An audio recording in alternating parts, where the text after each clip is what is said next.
A gravidez na adolescência e propositalmente só tem meninas. A segunda parte do podcast vai ser só com os meninos. Meninas, é com vocês.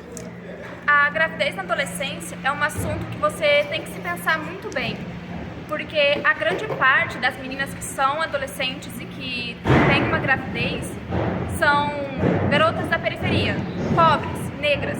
Por quê? Gera aquela coisa de uma família desestruturada, a menina precisa ter um sustento por causa da pressão familiar, geralmente da periferia de bairros pobres, porque elas se relacionam em busca de dinheiro, elas vendem o seu corpo, vendem o seu caráter, por causa que muitas garotas da periferia, pela pressão familiar e de ter muitos irmãos, porque ocasionalmente pessoas que não têm uma vida financeira, uma vida estruturada, mental, física e relacionamentos, elas acabam tendo que se vender para trazer sustento para a família, porque a mãe está muito ocupada cuidando dos filhos ou principalmente cuidando dos filhos dos outros, de famílias nobres. Garotas pobres da periferia, elas tendem a ter uma gravidez, mas não é que as garotas nobres de famílias nobres com dinheiro não engravidam, é que elas engravidam sim, só que a família, por ser branca, de uma classe alta, ter dinheiro, ter um nome ali, elas acabam abafando esses casos. Eu acho que também é importante citar que essa questão da gravidez na adolescência acontece porque o adolescente vai crescendo, vão surgindo hormônios e os ambientes que a gente convive, principalmente a escola, porque hoje em dia a gente passa o dia inteiro na escola e vai para casa somente para dormir, não tratam esse assunto como deveria, não auxiliam, eles falam, isso não pode acontecer. Mas a gente sabe que acontece, todo mundo sabe que acontece. Os adolescentes querem, eles arrumam um jeito, não tem como impedir. E o que eles deveriam receber, que é auxílio, dicas, ficar sabendo sobre os perigos, os riscos, é algo que eles não recebem. Eles não recebem apoio, não recebem dicas, educação, eles não recebem nada, eles só são largados lá e fazem o que querem da vida. E também gera a busca pela aceitação. Garotas novas, elas tendem a buscar a aceitação da sociedade, da família e principalmente dos meninos, porque elas estão em uma fase de descobrimento do próprio corpo, da própria vida, estão tendo aquele pensamento do que elas vão fazer. Então elas acabam buscando novas experiências. E nessas buscas pela aceitação, elas acabam se envolvendo com garotos, porque elas acham que se elas tiverem um relacionamento mais cedo, elas vão se tornar mulheres, porque as pessoas gostam de falar que a mulher amadurece mais cedo. Ela não amadurece mais cedo porque ela quer, é simplesmente pela pressão familiar que gera antes da sociedade, isso gera uma pressão familiar dentro da própria casa. Então, por essa busca, elas tendem a se relacionar com homens mais velhos, ou até meninos da mesma idade, para ter essa aceitação de que ela realmente é uma mulher e de que ela vai ser alguém na vida. Um ponto que eu queria ressaltar na discussão é que sempre, desde que a gente conhece por gente, os nossos avós tiveram filhos com 18 anos. E isso, naquela época, era bem normal. As crianças, as adolescentes, minha avó, por exemplo, casou com 15 anos e teve 4 filhos. Ainda é pouco, comparado a tantas outras que tiveram mais de 12. Enfim, então a gente passa por uma situação onde antigamente era normal, as moças, elas se relacionavam com os caras por casamentos arranjados e tinham filhos e ficavam ali unindo o casal, cuidando dos filhos. Hoje em dia, o que está acontecendo é que tem a relação sexual mais precocemente, muitas vezes com 12, 13 anos e não mais com 18, e os meninos, nos quais são o genitor da criança, que está dentro da barriga, o feto, na verdade, eles saem porque não querem arcar com a consequência que vem o peso da criança, né? Muito se fala que a criança é cara, de fato, mas não só pelo dinheiro, mas pela carga emocional que você está depositando ali dentro, pelo esforço que você vai ter que estar ali com a criança, dedicando seu tempo, tudo o que engloba o crescimento emocional e físico da criança. Eu acho que outra questão que é importante citar é porque, além do desejo sexual que vem com os hormônios, nossa geração tem um acesso muito fácil à pornografia, o que gera uma vontade maior de experimentar. porque é muito comum crianças de a partir de 7 anos já terem acesso à pornografia e algumas até mesmo acesso à vida sexual ativa, porque não é falado sobre e tá cada vez mais fácil ter informações ou acesso a conteúdo pornográfico, porque realmente hoje em dia ninguém liga mais para isso. E aí a mulher acaba engravidando, querendo colocar em prática o que ela viu e acaba que ela é a culpada por tudo, sendo que ela não recebeu apoio. Muitas vezes nem só. A gente vê muita normalização, sabe? Vê, uma coleguinha vai lá e fala que já teve relação sexual com 15 anos. E você às vezes é amiga dessa menina e fica, nossa, eu quero também. Muitas vezes, inclusive, a gente sempre, como ser humano, busca fazer um pertencimento ao grupo. Isso é normal de todo ser humano. Então, quando um grupo de colegas minhas, por exemplo, vou dar um exemplo, tem 5 amigas minhas aqui dentro, e das 5 estão falando que já fizeram atividade sexual. Eu sou a única que não fiz. Muitas vezes elas vão me julgar, às vezes vão conversar sobre papos mais femininos dentro da relação sexual, falar, eu gosto disso, daquilo, e eu, por não ter nenhuma experiência, vou ficar ali de fora, vou não sei o quê. Então eu busco alguém pra fazer isso comigo pra eu poder me sentir pertencente àquele meu grupo de amigas, porque tá normalizando que adolescente tem que ficar tendo atividade sexual cada vez mais cedo, que tem que fazer parte daquele grupo cada vez mais cedo pra poder ter uma convivência de fato legal com as amigas, sabe? E diante dessas palavras, que eu gostei muito do que ela havia dito sobre as nossas avós terem filhos. Minha avó teve mais ou menos 15 filhos, uns que morreram por causa de doenças, que não tiveram acesso a médicos.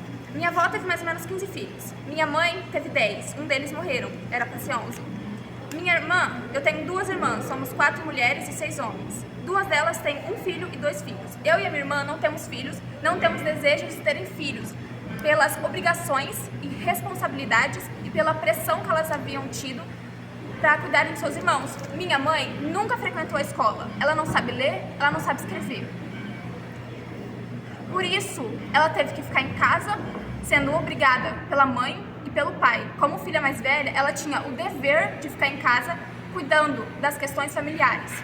Se um deles fizesse alguma bagunça ou qualquer coisa, ela sim ia ser responsabilizada, mesmo tendo vários irmãos ali, tendo que ficar de olho em várias crianças. Outra coisa também, isso não é só das nossas avós, das nossas mães.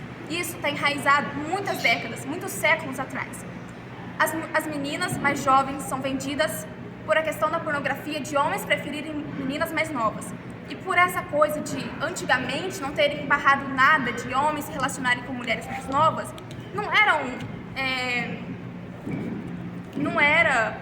era normal, era normalizado. Hoje em dia não. O que isso gera? O estupro. Muitas mulheres sofrem abusos e dessas jovens, são jovens, meninas, que acabam caindo nas mãos desses homens, que têm a pornografia corrompida na mente deles por verem aqueles corpos novos, jovens, e mulheres também hoje em dia se vendendo e estão normalizando muito isso. Então gera essa coisa da conscientização dos homens em busca de meninas mais novas.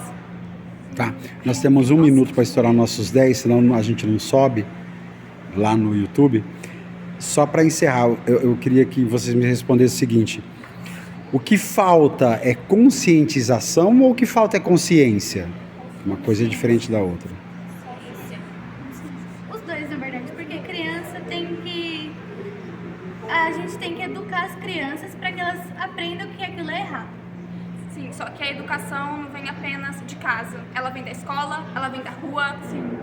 Crianças de famílias ricas gostam de se aventurar na vida porque são jovens. Então eles têm amigos periféricos. Para gerar alguém com consciência, a gente precisa da conscientização. Então, realmente, eu acho que o principal é educar nossa sociedade para criar as próximas gerações com conscientização. Obrigado, meninas. A gente volta no assunto. Boa tarde. Aqui agora vai ser a segunda parte do SatoCast sobre gravidez na adolescência e nós vamos ouvir os meninos sobre esse assunto. Meninos, com vocês. Leonardo, tenho 17 anos. Estou aqui para falar um pouco sobre esse tema que é um pouco polêmico, né? Vamos dizer, que é a gravidez na adolescência. E eu queria começar dizendo que eu acho que não é normal, isso nunca deve ser romantizado de maneira nenhuma, porque embora seja uma pessoa nova, seja um adolescente, muitas vezes criança, que acabam passando por isso também, é um tema que é muito importante não ser romantizado, porque como a pessoa acaba às vezes se descobrindo, quer experimentar coisas novas, muitas vezes é onde os hormônios estão à flor da pele, na adolescência, né? Eu imagino que essa é muito importante a gente estar sempre se prevenindo, entendeu? Tá sempre com a cabeça um pouco à frente daquilo que a gente pretende, daquilo que a gente quer ou não para a nossa vida. E hoje em dia tem muitas maneiras de se evitar esse tipo de coisa, né? É importante sempre partir da cabeça das pessoas, de cada um, né? E várias maneiras de anticoncepcional, tem comprimido, hoje em dia tem um chip, né? Que o pessoal coloca no braço, tudo. São maneiras muito boas e que eu acho que as meninas principalmente, né, que são as maiores vítimas dessa história, eu acho, devem se beneficiar disso e devem passar isso para frente, sabe? Orientar mais, entendeu? Porque prevenção nunca é demais, né? Então, é isso. Para complementar o que o Leonardo falou, é um tópico muito importante de ser abordado na escola, principalmente nessa fase que a gente está. Como ele disse, a cor da pele. Então é uma coisa nova para muitas pessoas.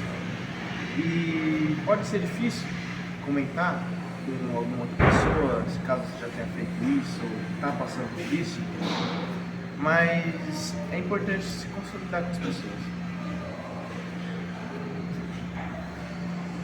Adquirir nesse assunto que se torna muito delicado a se falar na escola, mas é um assunto que tem que ser tratado e que adultos têm que orientar os jovens hoje em dia, pois que há muita facilidade hoje onde que os adolescentes e os jovens podem se relacionar em festas, em baladas, em lugares, chamar amigo para dormir em casa. Então tem que ser retratado pelos responsáveis dos jovens e até pelos professores, e aonde vai para se orientar, aonde que muitos jovens ainda não sabem como ir na farmácia, pedir anticoncepcional, pedir um absorvente, no postinho pegar a camisinha. Muitos desses não sabem ainda e não tem essa orientação de como se faz.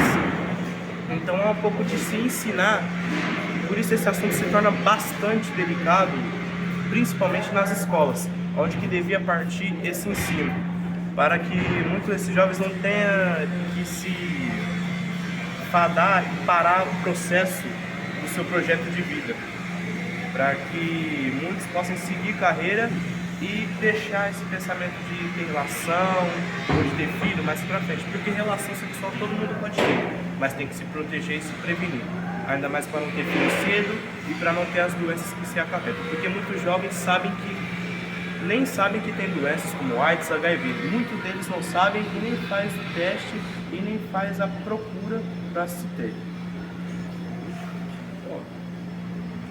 Levando um pouco o assunto sobre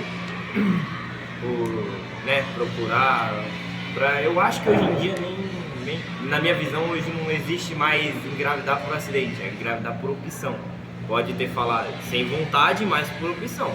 Pode não ter vontade de ter filho ou doença, mas com o avanço da tecnologia, hoje é praticamente quase impossível você ter um filho se você entrar de cabeça e aprender, né? Primeira coisa que você tem que fazer quando você começa uma coisa nova na vida, que é os atos sexuais, né? Você tem que se aprofundar muito nisso, principalmente porque, né, no passado não existia nada e o pessoal ainda tinha um cuidado, né? Tentava ter um cuidado.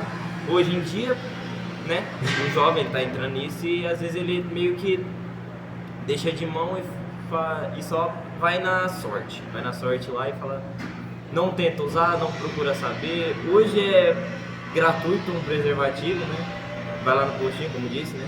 É gratuito, não tem necessidade de ficar tentando ir na sorte só com uma pessoa ou indo com várias, que é o que mais acontece. Hoje a pessoa nem sabe o nome, já tá com a pessoa e mais fácil de ter uma doença sexualmente transmissível, né? E é isso, mais isso mesmo, tá bom? O uso do preservativo não é só para se prevenir, mas também para prevenir a pessoa que você está tendo a relação. Para que a pessoa que você está tendo a relação não tenha filhos e também não tenha doença. Porque a maioria desses jovens, como o Murilo ressaltou, vão na sorte, tira antes, ou deixa cair em outro lugar, e acaba tendo esse pensamento e acaba fazendo isso mesmo. Eu sei que é um assunto delicado, mas tem que ser retratado. Que né, muitas das vezes tira antes ou goza fora. E muitos dos jovens têm que saber que é melhor usar camisinha do que ir na sorte e é melhor evitar doença. Eu não penso só que é para evitar um filho, mas evitar doença, porque muitos desses jovens nem sabem o que eles têm e nem antes de fazer a relação, nem fazem a procura para que doença eles têm. Tá bom, meninos, nós temos um tempo curto, infelizmente. Queria agradecer vocês e convidá-los para o próximo, onde a gente vai continuar aprofundando esse assunto. Tá bom? E uma salva de palmas para vocês. Muito obrigado. Agradecemos a participação, viu?